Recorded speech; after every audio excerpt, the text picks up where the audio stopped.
Hello, everyone. This is Al-Fadi, and I want to welcome you to another fabulous video series with our dear friend, brother, and guest, and expert also, Dr. Jay Smith. I think we have proved without a shadow of a doubt that what we are dealing with today, tangible evidence, do not really match up with the standard Islamic narrative concerning Mecca, when it was founded, why it was founded, and so on and so forth. Well, today, there are, as you know, it's always the case with Dr. J and his team. Whenever they find something new, they immediately release it, and we always have the privilege of inviting Dr. J here to even share it with our own viewers. So today is no difference. We are going to continue with our discussion concerning Mecca and the fact that there are more Meccan problems. So the search continues. With that in mind, I want to welcome our dear brother, Dr. J. Dr. J, welcome back. It's good to be back in the studio again. Listen, Al-Fadi, we've gone through the book, The Man and the Place. Those are the three things we've been looking for in what we call the historical critique. You and I have already gone through the man himself, Muhammad. We've pretty well debunked him from the 7th century, not trusting the 8th and 9th century narratives or Islamic traditions, what we call the standard Islamic narrative, SIN. Obviously, it's a play on words, but it's intentionally done that because we're not the ones that came up with that nomenclature. Dr. Al-Fadi, on that interview that he did in 2020, June 8th, 2020, where he actually introduced the standard Islamic narrative into his interview, that we've jumped on that and we're running with it. And in the standard Islamic narrative, really, there are three things, and these are the three things that we have been trying to unpack. The book would be the Quran, the man would be Muhammad, and the place would be Mecca. You and I have already done a series on the book. We've already done a series on the man. We're going to be coming back and doing the book again. But we want to talk about and continue this series on Mecca, the place. Mecca, the place. Mecca, the place. Because how? Why? Because Muslims have made claims about it. And what I'd like to do is go to some of the claims. So let's go and put up the slide here and look at all the prophets that were buried there. This is something I hadn't realized until it was brought to my attention by some of those on our list. And they said, Jay, have you looked at all the references to the prophets? So I had my team start going back and looking and seeing where all these references are. Let's just go through some of them to show you this is problematic in and of itself. Adam and Eve, as we already said, but this is not something new. Adam and Eve were born. But here's what Reuben and Wheeler notes. According to the standard Islamic traditions, that both Adam not only was Adam that he died there, and as you know, once you die, you get buried within 24 hours. So you don't move them to another city. You get buried where you die. That's your tradition because you have to do it before sundown. So he was buried at Mount Abu Qubais near Mecca, where Eve had also been buried. That's what the traditions tell us. What about this name Abu Qubais? Well, the Qasai says specifically, the angel laid him in a grave and his head was at the site of the Kaaba and his feet stretched out. So he's buried right there next to the Kaaba, according to what traditions tell us. What's fascinating is we know where Abu Qubais is. Abu Qubais, you take a look at this map here, and I put it on the screen there, and I'm going to put a green arrow. Take a look where that is. Abu Qubais is way up over by Latakia. Latakia is in Syria. Which is in Syria, yeah. This is way up in the Mediterranean. That's the original Abu Qubais. Yeah. They took that word. And remember, whenever you leave and you go to a new place, you take what you are familiar with and you take it with you. New York, the city of New York. Why is it called New York? Because it's referring to the old York. Mm-hmm. Where I live in Pennsylvania, there is a place called York. Right. That is the name of people who have come from the old York, which is in England or Britain. And when they moved to America, they redid that word. You will find a place called Berlin, East Berlin. You'll have all these names all over America. And usually you take the name of the place you come from and then you recreate it in where you now have moved to, which is exactly what you're seeing here. The old Abu Qubais is in northern Syria, just southeast of Latakia on the coast of the Mediterranean Sea, almost 1,200 miles further north from Mecca. This is a perfect example of this borrowing. So it looks like the original one was way up north. Have we said this before? We did mention things like this in the past, but now we're unpacking it even deeper. So just to bring that up as a side issue, let's get back then to the prophets. Did you know that Seth was also buried there? According to Uri Reuben, he talks about Seth, the third son of Adam and Eve, was also buried where Adam and Eve were buried. We already know that Adam and Eve were buried there. More than that, Ishmael, according to Al-Masudi, Reuben talks about this and says that Ishmael was one who was buried in Mecca opposite the place of the black stone. Where is the black stone? Mecca? You guessed it. In the Kaaba? It's right there on the eastern corner of the Kaaba. The sacredness attached in the Muslim tradition to the Hijr is focused on the idea that this area was the burial place of the noble dead, especially Ishmael, who is connected in Muslim legend with the history of the Kaaba. The tomb of this patriarch is found there.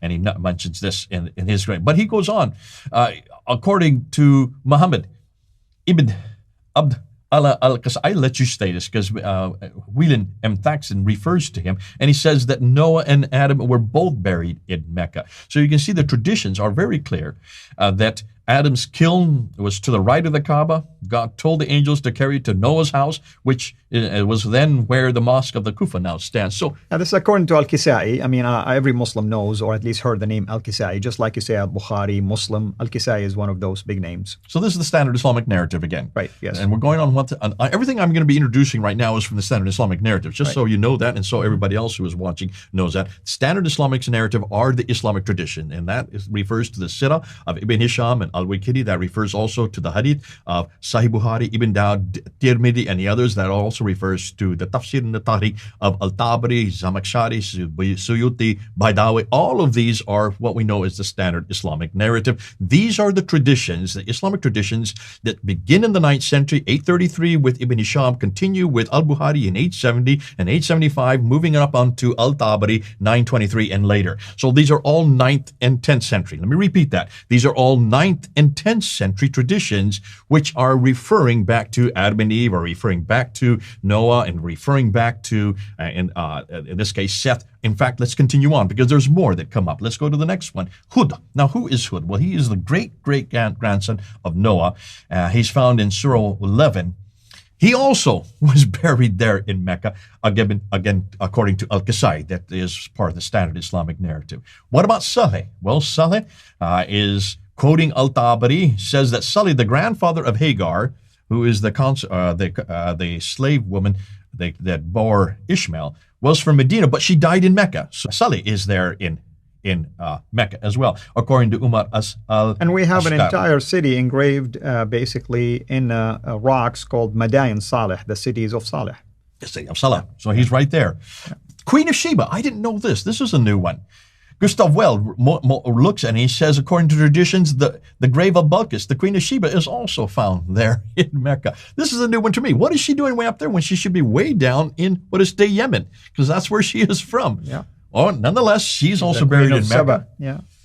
According to Ibn Kathir and the stories of the Prophet, Daniel not only lived there, but also died there. Daniel, the prophet Daniel, the old prophet Daniel. That we have the book of, you've got this great story of Daniel in the lion's den, and yet here he's not in Israel. He's way down there in Mecca. I think we're beginning to see basically a motif here, if you wish.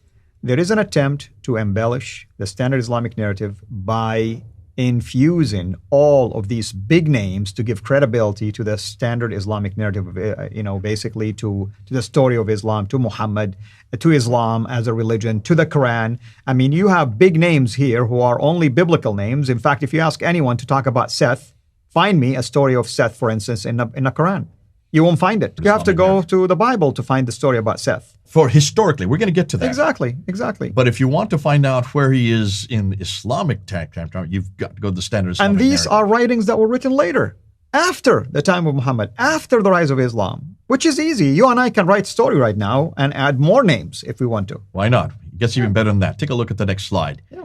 70 to 300 prophets, according to the standard Islamic narrative, between 70 to 300 different prophets. Ali Rubin, who has written about this extensively, he mentions that there were buried 70 prophets, including Hud and Saleh and Ishmael. The graves of Nuh and Hud and Shu'aib and Saleh and Ishmael were located between the Zamzam and the Makam. Well, the Zamzam and the Makam are within, as we now know, are within 30 meters of the Kaaba. So you can see they're all scrunched up together. The number of prophets that were buried there, some say between 77 to 99. Others say that they're around the Kaaba. So we're talking about that little area around the Kaaba. There were 300 prophets that were buried there, according to Uri Rubin when he's looking at the Standard Islamic. Wheeler also notes the same thing. As-Suyuti reports that Shuaib, along with Hud, Saleh, Ishmael, and Noah, are buried in the sanctuary. So you see prophet after prophet after prophet. But not only are they buried there, look at what we found next. Look at the next slide. They're still alive and praying there. Al-Ashkar notes, it is narrated in the Sahih, authentic hadith, that the Prophet said the prophets are alive in their grave and they're praying. So, I mean, when they were buried, they were buried in the position of prayer. Yeah. So, one of the ways in which Allah honors His prophets and messengers is that the earth does not consume their bodies. No matter how long a time passes, their bodies remain preserved from decay, according to the hadith. The Sahih text indicates that the bodies of the Prophet will not decay or disappear as happens to the bodies of others, according to Umar al-Ashkar. Now, stop and think that through. If that is the case, stop and think it. You've looked at the pictures. We've shown the pictures many times of all the buildings that are being built right now. Mm-hmm. You have that clock tower, the fourth highest building in the world, while we're speaking. At that building, and if you're going to build large clock towers that are that high, you need to dig deep foundations. And when you dig deep foundations, what are you doing? Well, you're uncovering lots of land.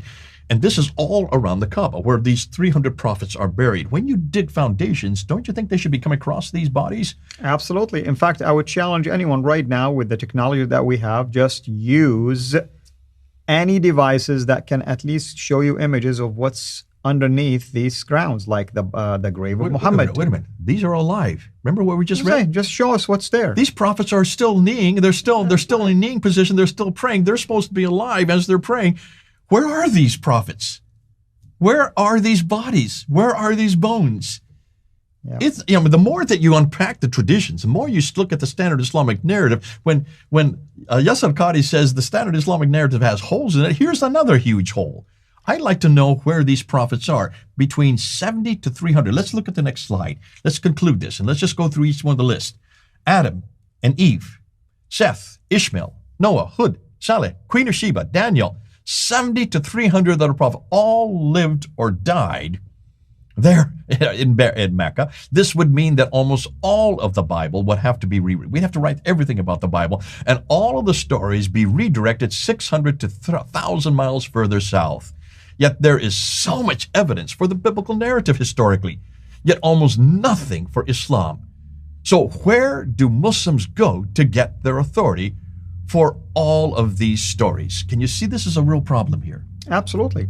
Absolutely. And this is why we are doing this continuation of that series, because the more evidence are available out there, Dr. J and his team, and I'm thankful to also play a role in this and bringing it here in our channel.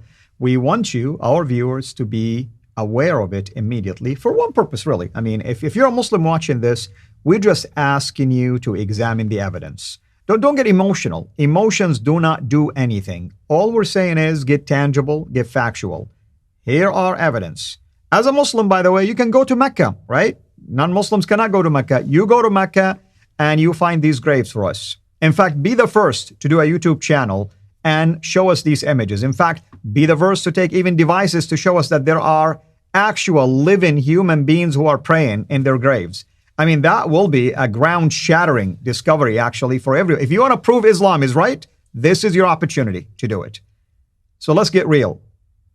There is none of this, nothing that exists anywhere in the earth. And that's what I mean by anywhere. So let us really focus on reality. You want to know about these prophets? Most of them, not all of them at least, Islam invented some names. You can go to the Bible. You read the history of these prophets. All of these prophets and descendancies and their genealogy and all of that throughout the Bible is very crystal clear. None of this nonsense in the Bible that you go to the grave of Abraham and he's still praying, that you go to the grave of Ishmael or Isaac or anybody else that is still praying. I mean, what benefit does it do to us anyway, even if they're still praying? I tell you one thing, the God that we worship is the God of Abraham, Isaac, and Jacob. He's the God of the living. They are alive in heaven, that's for sure, not in the body, but in the spirit, as every one of us who is in Christ will be in heaven, absent from the body, presence with the Lord immediately. So we invite you to accept the Lord and get along with that and forget about these mythical stories that do not save anyone. All it causes is just people have bragging rights about things that are nonsensical, things that cannot be collaborated, things that cannot be proved, yet the facts and the truth are always found in the true book of God. That's the Bible. And that's what we invite you, as our viewers, especially if you're a Muslim, to consider examining these facts in light of what the Word of God is saying. And the more we share things with you, I assure you, you are going to be more and more basically alert to the fact that what the standard Islamic narrative shares has nothing whatsoever to do with reality. And that's what we hope for, is that you come back home to the Lord, to facts, to the truth. Amen? This is Al-Fadi, over and out. God bless.